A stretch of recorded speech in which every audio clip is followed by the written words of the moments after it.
Hello everyone and welcome to our first reflection point video for the Faith in Action Award. So I'm Tom. I'm Lauren. I'm Ellie. As some of you might have noticed that we've actually already uploaded a video about the first reflection point, but that was a couple of years ago now, and it was before we got our new studio, so we thought we could do it again and try and improve on some of the things that we did in it as well. So nice to have you here. And so our first reflection point theme is we are loved. So we're going to spend some time just thinking about what that means for us and how it's relevant to us in our lives.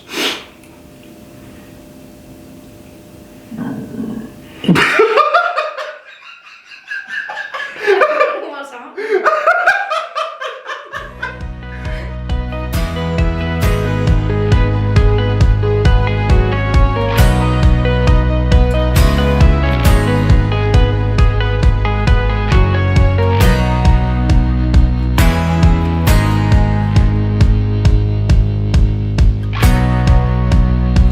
Okay, so we're just going to have a quick chat amongst ourselves what we feel the theme means for us.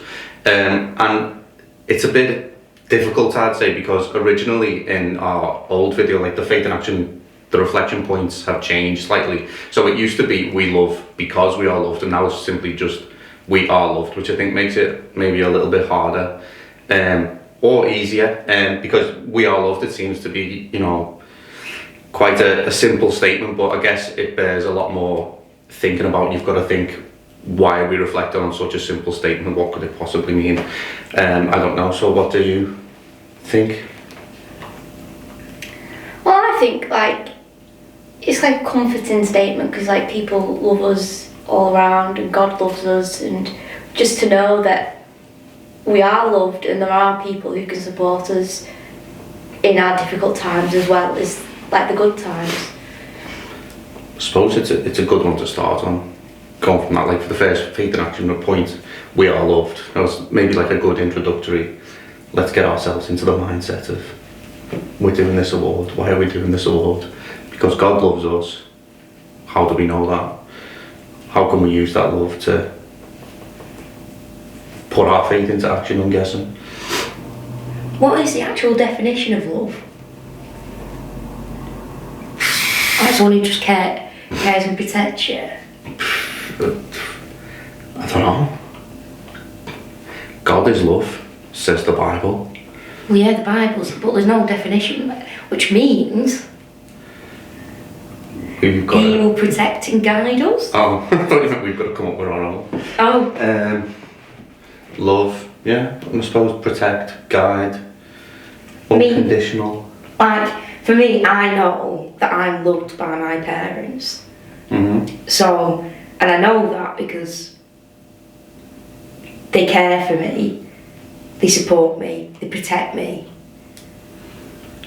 And so even if they never told me that they loved me, I would know from the actions which they do to define that, if that makes sense. So if we're saying God loves us, it's not just it's not a simple statement, it is like actions. Actions speak louder than words, isn't it? So through the things which God does for us, we're able to recognise His love, even if, He's never going to come face to face to us, is He, and go, I love you. But through the actions then, it's defined, isn't it? I suppose then the challenge for us is to put that love into action as well for other people, so God's love for us we can show to others too.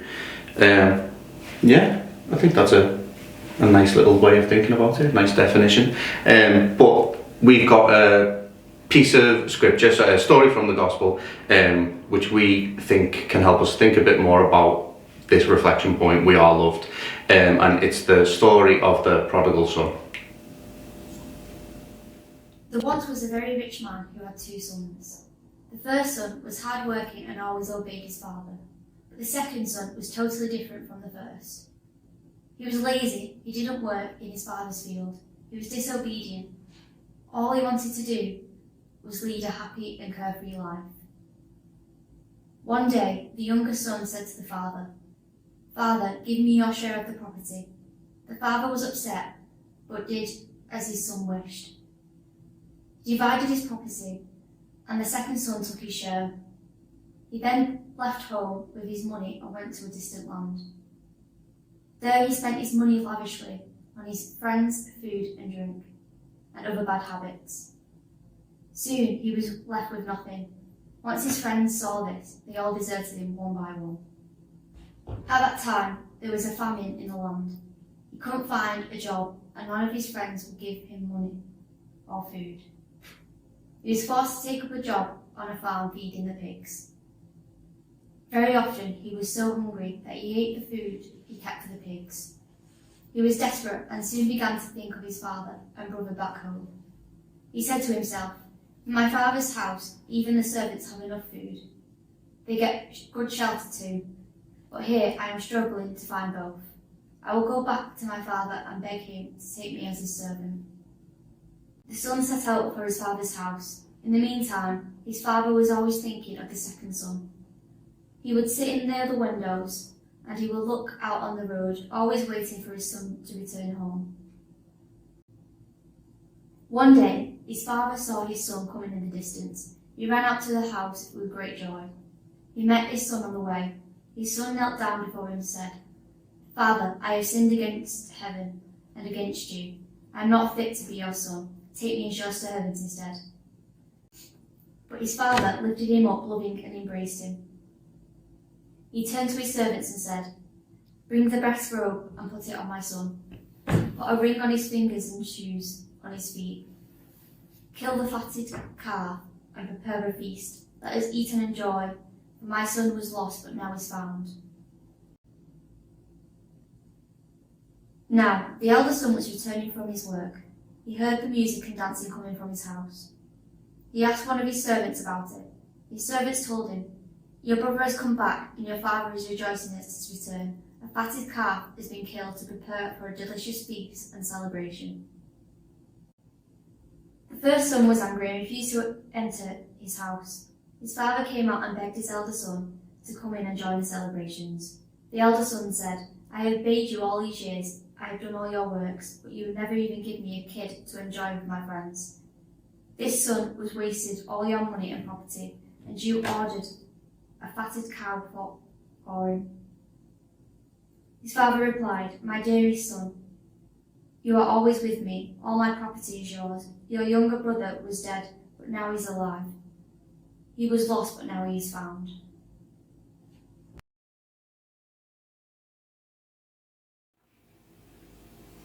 So it's a well-known story, but what does the word prodigal actually mean? I used to think it meant like prodigy, but it's not. It's like the opposite. So it's like prodigal is like someone who like wastes all the money on like stupid things. Just like in the story, you know, he spends all the money his dad gave him, like, partying and going out and stuff, and then he ends up with nothing in the end. So he's essentially like doing the opposite of what, I don't know, you'd expect from a Jew at that time. He's being completely reckless and wasteful with his inheritance, and he's absolutely ruined his own life to the point where, you know, the famine comes in the country and he has to get a job feeding pigs, living among pigs in a field, which, you know, it's dirty, scruffy job, but there's a lot more to it, because, you know, like I'm sure a lot of us know that pigs are unclean in like Judaism. They're not, like, you're not allowed to eat pork. You're not allowed to even touch them or be near them, simply because of how like dirty they are. You know, so this man, the prodigal son, is now living among the pigs, like in the muck and the slop, all this, and he's so hungry that he actually wishes he could eat the food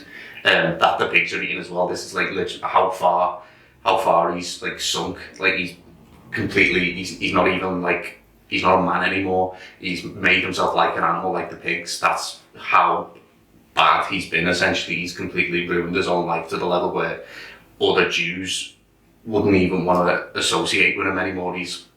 He'd have to do, like, in order to be welcomed back into like Jewish society, he'd have to like go to temple, and he'd have to do like sacrifices to like purify himself. Otherwise, no self-respecting Jew would want to even talk to him, go near him, touch him. But I suppose that's what like the great thing about this story is, even though he's done these horrible things and he's completely debased himself to the level of a pig, to an animal, when he decides to go back to his father doesn't care about he doesn't care about how unclean or dirty he is. His father welcomes him back with open arms, gives him a hug, throws the party for him, which is, a good example of the love that God has for us. He doesn't care if, we all make mistakes, we all do bad things, but God is always ready and willing to welcome us back no matter what it is. We just need to, like the son, realise that and go back to meet him, which I think is a really nice way of looking at God's love and the reflection point we are loved as well. That's the thing, like when he went off, all he wanted was like more things. He wanted to like live the life of luxury, but then because of the famine and stuff, he got put with the pigs. But like you said, he went back like being really remorseful, and his father was like, welcome back. He didn't push him away or anything.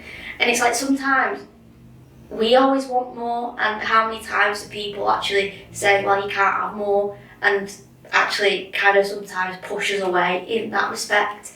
But like you said, God is there, and he is there to, like, with open arms, even when we have sinned and stuff like that.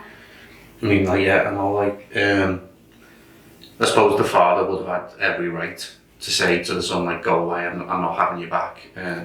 Which the son thought he would as well, because the son wanted to be his servant, didn't he? But the father just welcomes him straight back as a son, as though nothing had happened. Yeah. I think there's a familiar painting, obviously.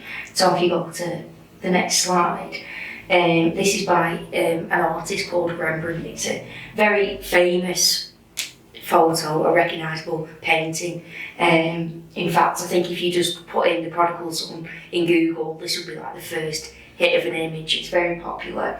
And actually, when you first look at it, and maybe if I ask you, how many people would you say are in this painting? 3? Yeah, 3. 3.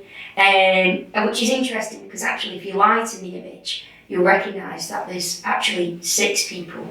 Because you've got this woman up here, if you can see, you've got someone here, you've got another person here, then you've got what's known to be like the other son, the eldest son, and then you've got the actual image of like the father, and we know that this person here is in fact like the prodigal son. And why do we know that? Well, if you go to like the next slide, you'll notice that actually we know this because the father and the son, they're like dressed in kind of like red robes, quality kind of clothes. Actually, the son's come back, and you can even see on like the feet here, actually like his shoes are like worn apart, his sandals are no longer there, and he's in like these shaggy clothes. And if you look as well, he's actually got just a little tiny weapon on his, I suppose on his belt, you might call it. And that's like a symbol of him like almost kind of having to go out into the real world with a weapon, in a sense of kind of like trying to take down all these things. When you kind of think of a journey, if you were going to go into like the jungle or something, like into the unknown, you would have like a weapon with you. And I think that's like one thing which Rembrandt kind of wanted to portray as well, is like this son has gone from this luxury life to actually like this unknown kind of world, and now he's coming back home again. But there's like 2 significant things, and if you look at the father's face, if you kind of, you might say like his face looks a bit like hollow, like a bit kind of drained. And actually, like, it's kind of representing how, like, our parents and maybe people who try and protect us, they worry. And actually, that worry doesn't just take a toll on, like, the inside, not just, like, on our hearts and on our mind, but actually you can see, like, the father is, like, quite weak. It's actually, like, almost drained. from the worry which he's had about his son. And in fact, that's like, of course, he's an old man, but when you look at it a bit more, you'll see, like, when you kind of worry and stuff, you don't eat as much, and actually it starts to take a toll on the appearance of people, and so that's like being portrayed there. And like the last and final thing is his hands. Do you see anything? His left hand looks like, I don't know, dirtier than his right hand. His right hand looks more like clean. Or thinner. Thinner. So, well, basically the thing is that the one on the left, is like thinner, and if you're feminine, you would have thinner hands, longer fingers. If you don't notice, if you properly look, you'll notice that's actually not the same hand as the other hand. And the other hand is like a male hand. You know this because it's like a bit bigger, and men have bigger hands and things like that. And this is to represent that actually that's like the father, that's the father's hand, but this is like the mother's hand, all also there protecting. And so with both hands there, Rembrandt, the artist, he wanted to like represent how, in fact, God isn't just this person who is there to protect you. He's almost like this other figure, this like mother figure as well. And so actually in our lives, when we kind of want like our mother to kind of hold us and protect us, he plays that role as well. And so all of these kind of like different things here, and the darkness has like significance because actually, if you look at the main image, you'll see the father and the son, that light's been kind of really targeted on them, and actually the people in the back, it's really hard to see. And actually the son, he's in like a bit of darkness as well. He's not in the same light as these two here. And it's also to represent the fact that actually like the son's almost going into his own little darkness as well. And what I mean by this is if you read like the scripture, you'll see like the son is not happy. You look at his face, he's kind of almost like envying his younger brother, because he's kind of thinking, like, this is all well and good, but I've been doing my job, I've been working, I've not run off, and actually, like, for someone like my brother to just be welcomed back with no punishment and almost with arms wide open, why wouldn't I be like cross? Why wouldn't I be jealous? But it shows him actually in that darkness because he's not come to recognise the love of the Father, and he's not come to recognise like actually how, in fact, this is not a symbol of, oh, I'm going to let you off. This is a symbol of actually, I love you so much that forgiveness is the only thing which I can offer. Sorry, I thought that was, I didn't know any of that, so it's really interesting. The thing with the older son, I get where he's coming from. I'm sure anyone would as well. You know, you sympathise with him because he hasn't technically done anything wrong, and there's his little brother who's been, I don't know, gallivanting around, wasting all his father's money, and just being welcomed back as though nothing happened. So you can help understand why he's annoyed, but I guess the sense of it then, like the other sense is, he says to his father, like, I've done everything you've ever asked. So is he doing that not because he loves his father, but just because it's like expected of him?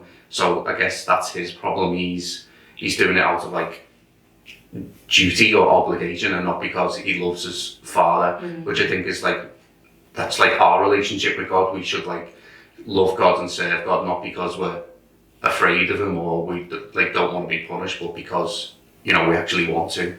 I think that would be the message. Yeah, and I think the last thing is almost like, which character would you put yourself as?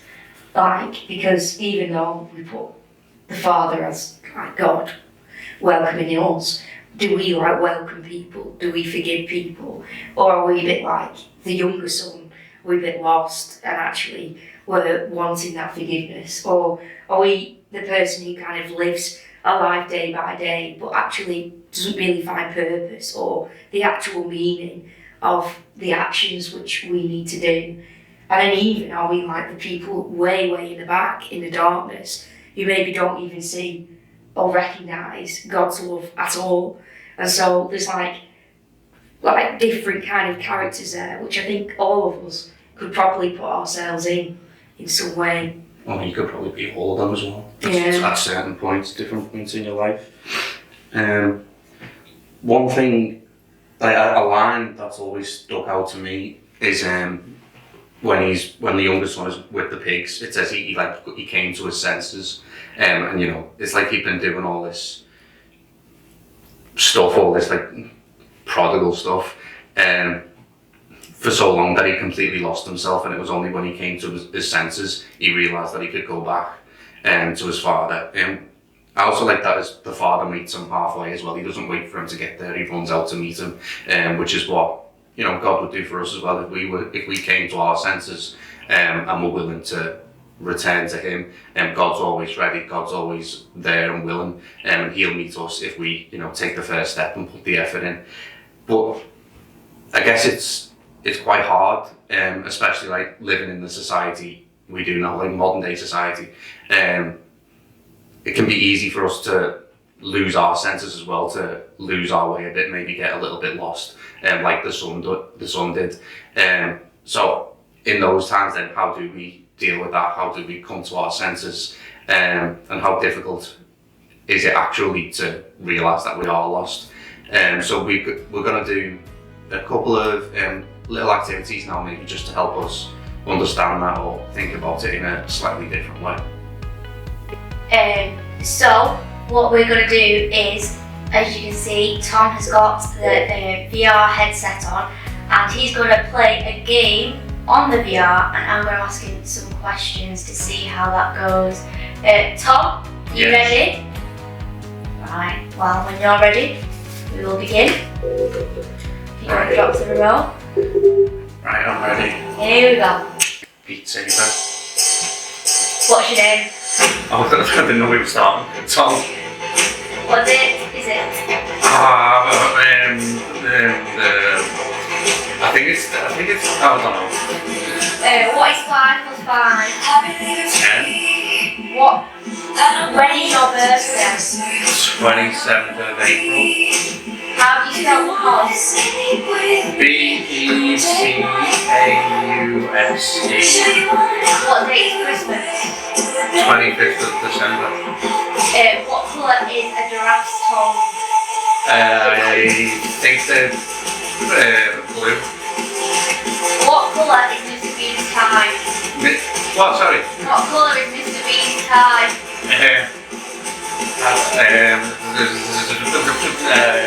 7? Right. Pink, yellow. What is I don't know. 20 times 100? Oh no, sorry, say again? 20 times 100. 2000? What language does it speak in Spain? Espanol. What are the colours of the rainbow? Red, orange, yellow, green. Blue. Did I say green? Oh, indigo, violet. What year do you sing? I have no idea. Who sings the song Don't Look Back in Anger? Oasis. What colour socks do I have on? What? What colour socks do I have on?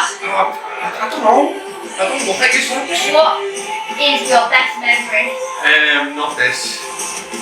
What was the last thing you ate? Correct. Have you watched anything interesting lately? 7. What is the last place you travelled to? Jamaica. What is 100 minus 523? Oh, minus. Sorry, repeat the question. What is 100 minus 523? Minus 477. Where's your dream destination? Bed. What superpower would you have? What? What superpower would you have? Better hearing. Who was the first person on the moon? Neil Armstrong. When was the Battle of Hastings? 1066. Stop. So Tom, how did you find that then?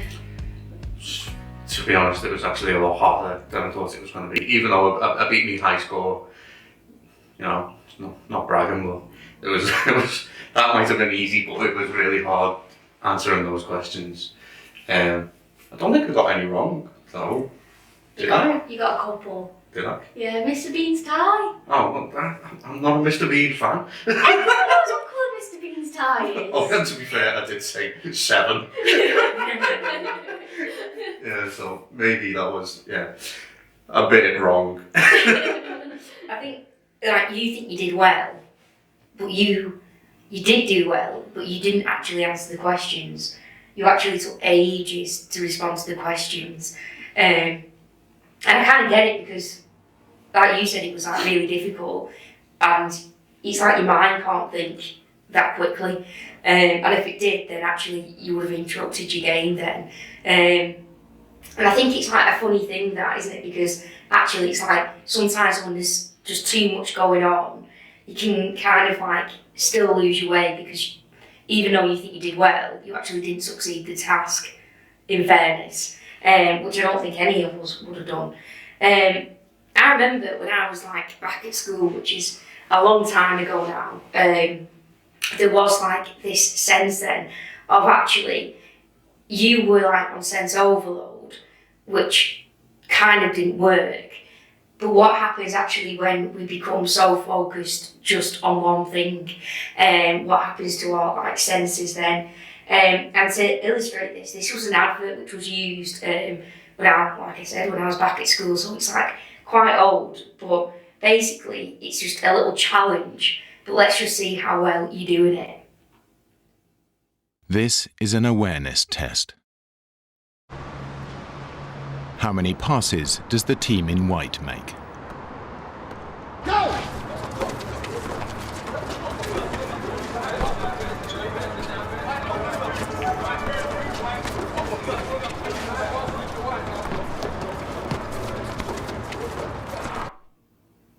The answer is 13.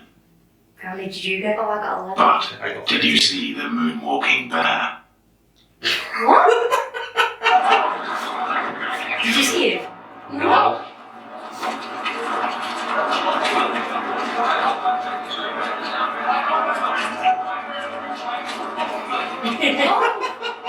Oh my gosh, what?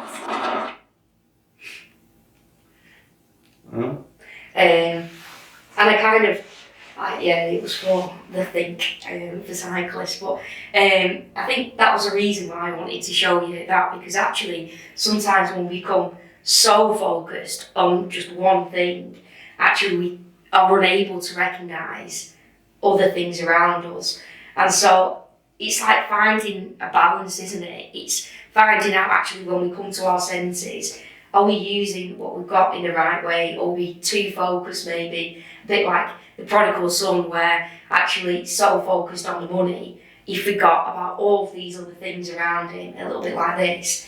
Or actually is it the fact that sometimes we just want everything and so much that actually we kind of become lost in that way as well. Mm-hmm. So it's like if we focus too much on one thing, or if we let ourselves get distracted by all the noise and everything going around us, then we're not going to be able to see God. It's going to take us, I don't know how you do, like, come to your senses like the prodigal son did. I don't know how we could like do that. I suppose what you just said, try to find a balance between being fixated on X or being distracted by Y, I suppose.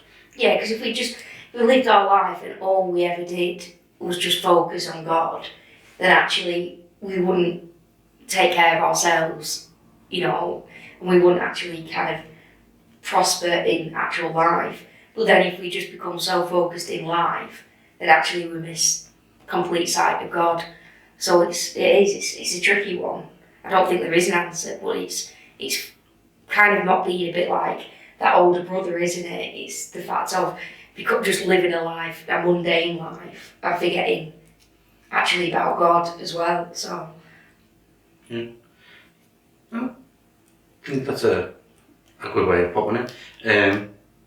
But we do now have some discussion questions, some questions for you guys to think about now, based on our reflection points. So they'll be coming up on the screen, and then us three are going to be having a chat as well and seeing what answers we can come up with.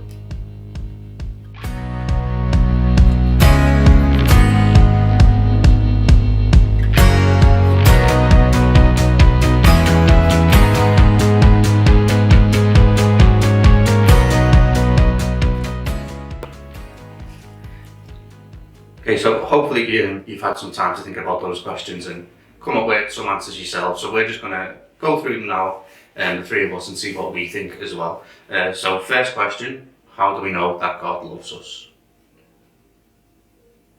I think it's because we have all the different things in our lives that show, like all the positive things in our lives that God has placed there to show that we have, I don't know, like, I don't know. Sorry, I just yawned, but I wasn't yawning at you. I don't know what just came over me, but sorry. We know that God loves us because... My answer will be, we know that God loves us because we're told he does in the Bible. I suppose, well, that's the prodigal son, that's a good example of God's love for us, but I don't know what else I could give. I mean, I suppose, like, lessons and stuff is a good one, but I wouldn't know what else to say. I think if you know, you know. It's just a feeling. Yeah. Well, we said, didn't we, at the start, like, what does it mean then to be loved?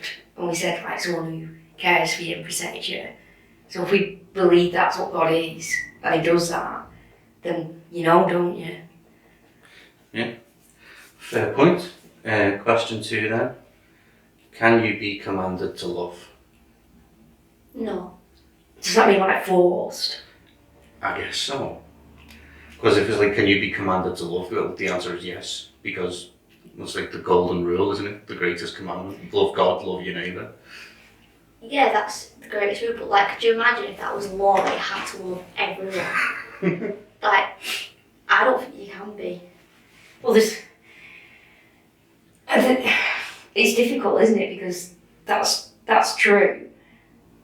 That we're commanded to do that, but there's nasty people in the world. Big, high people, and things like that. And so actually, from them not doing any good, are we meant to love them?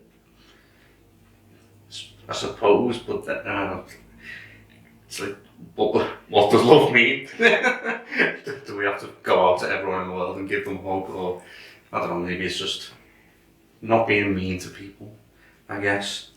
Because this is different, isn't it, than just respecting them Yeah. or something like that. I personally would say no. No, you can't. No, you definitely can't be. You can't be forced to love someone because that's against free will. I don't know, we'll leave it there.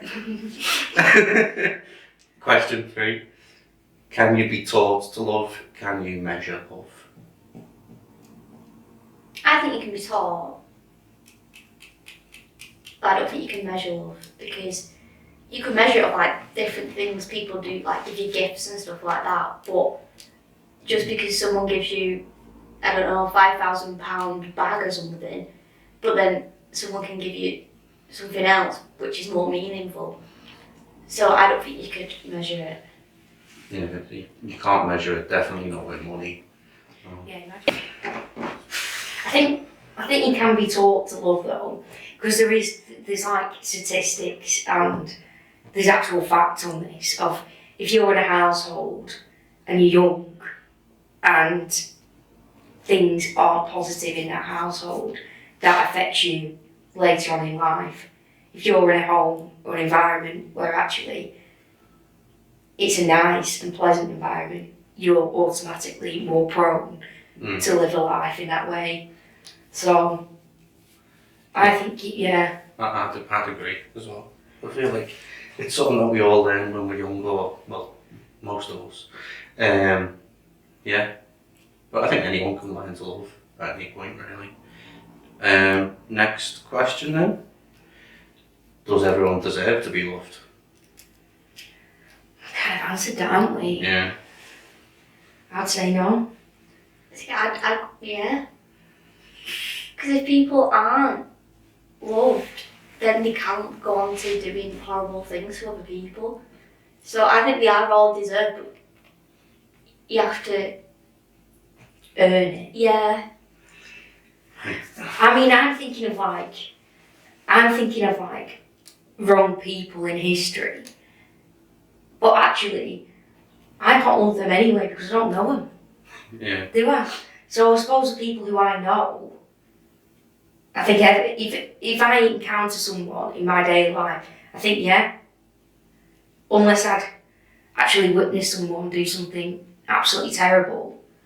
But maybe they've had a bad influence in their life and that's why they're doing something terrible. So surely we should show them that love so they can learn that actually people do love them around them. There aren't just people who dislike them.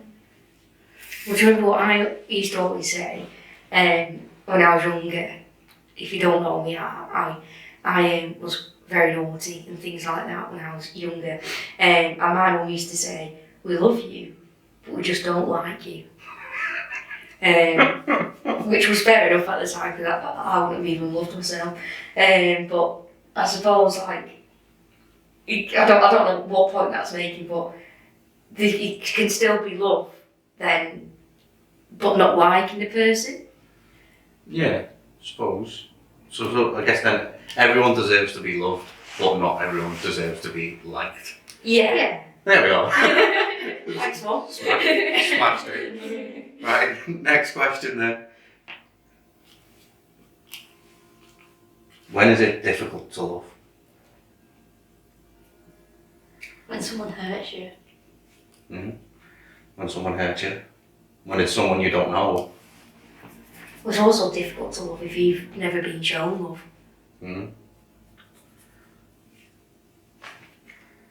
Don't really know what else you can say. I mean, someone hurt you, you don't know them, you don't know how to love. Yeah. I hope your answers are as good as these. Okay, and then number 6, if you love someone, do they have to love you back? Yes. Yes.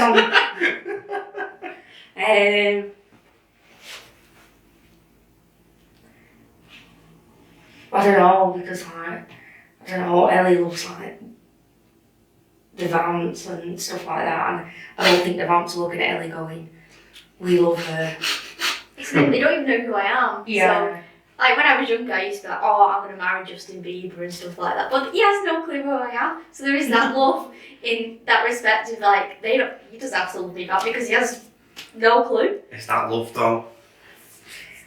Or is that Yeah. what You say, I love Justin Bieber, but you don't. You just really like him. it was a crush. Yeah. Get over it.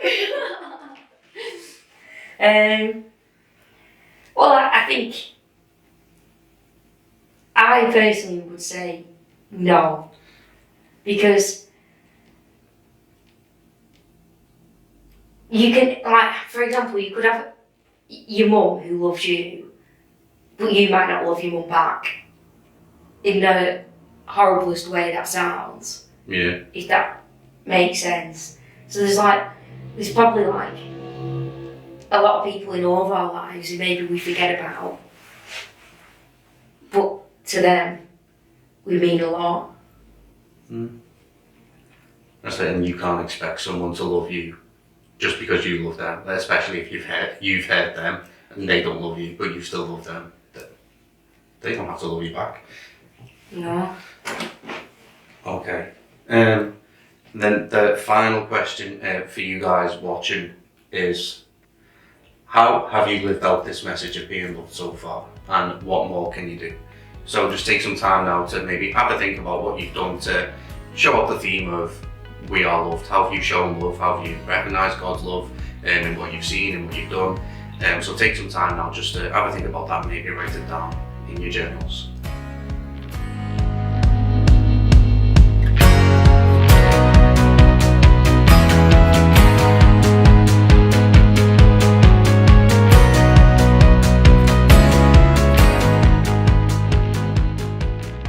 Welcome back. Now that you've had a chance to reflect on those questions, I'd like to talk to you about a man called John Henry Newman. You may have heard of him before, you may not have. In October 2019, he was canonised or made a saint by Pope Francis, and he's the first Englishman to become a saint since the 15 and 1600s. Now you might be thinking, what does this have to do with we love because we are loved? Well, I'm going to tell you a bit about him, and hopefully we can see how he's still relevant today. So John Henry Newman was born in London in 1801. He was raised as an Anglican and went to church every week with his mum and dad. But when he was a child, he didn't really have a strong sense of faith it was only when, at the age of 15, he suddenly had this strong certainty, this sense of God's presence, God's love and mercy in his life, and he felt called to the priesthood. So at the age of 23, he became an Anglican priest and was based in and around Oxford. During that time, he was quite critical and dismissive of the Catholic Church, but as he got older, he started to have more questions and doubts about the Anglican Church, and he started to study Catholic theology, in particular the writings of St. Augustine.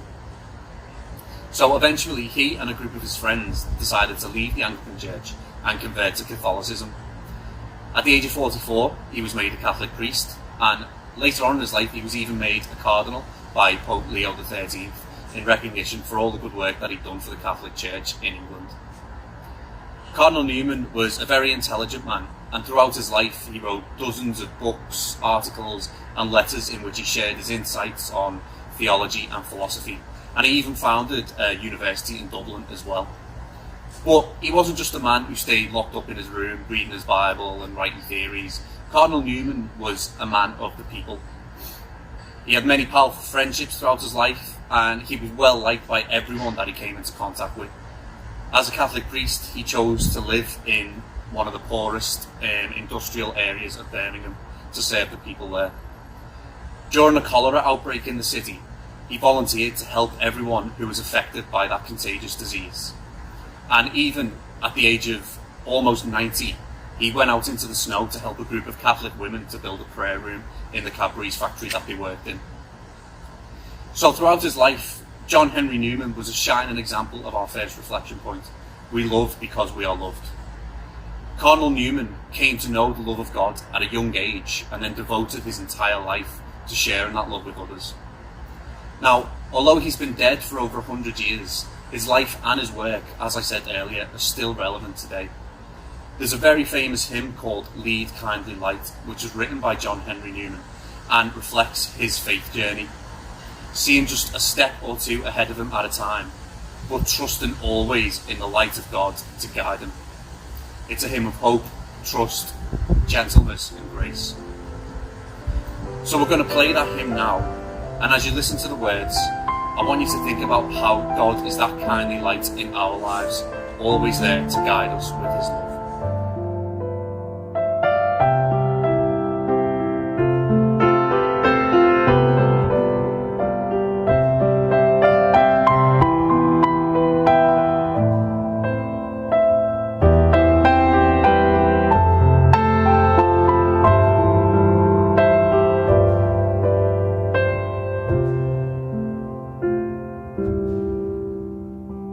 Lead kindly light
afraid. Your feet beside my own on the way, and each stumbling step where other men have trod shortens the road leading home to my God. Lead on, my God, my God. Lead on, kindly light.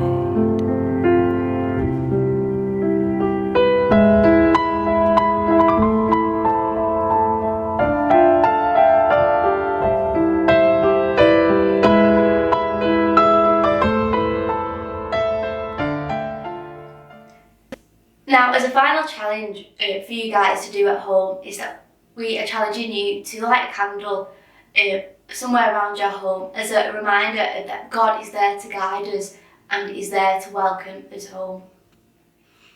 So that is it from us. So thank you very much for watching, everyone. Hope you've enjoyed, and hope to see you sometime soon. Bye bye.